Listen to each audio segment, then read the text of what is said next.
ಒಂದ್ ಕ್ವಿಂಟಲ್ ಅದು 1.5 ಕ್ವಿಂಟಲ್ ಇದು 1 ಕ್ವಿಂಟಲ್ ಹಿಡ್ಕೊಂಡ ನೋಡು ಹೋಗತ್ತಲ್ಲ ಇಲ್ಲೇ ಮುಗಿತ್ತು. ಇದು ಒಳ್ಳೆ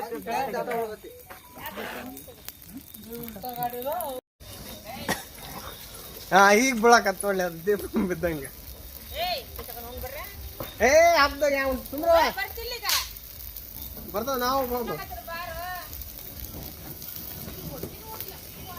ಮೆಲ್ಲಕ್ಕ ಮತ್ತ ಅದ್ರ ಬಿಚ್ಚಿಲ್ಲ ಕಟ್ಟಿ ಎಲ್ಲ ಮತ್ತೆ ತಿರುವಿ ಅಂತ ಹಂಗ ಹೋಗೋದಲ್ಲಿ ಸರಿ ಪಾಸಂಬೆ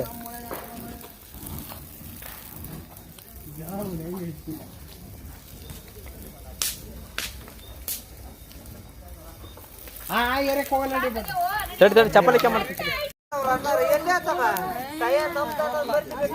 1 ಕ್ವಿಂಟಲ್ ಅದು 1.5 ಕ್ವಿಂಟಲ್ ಇದು 1 ಕ್ವಿಂಟಲ್ ಹಿಡ್ಕೊಂಡ ನೋಡು ಹೋಗತ್ತಲ್ಲ ಇಲ್ಲೇ ಮುಗಿತ್ತು. ಇದು ಒಳ್ಳೆ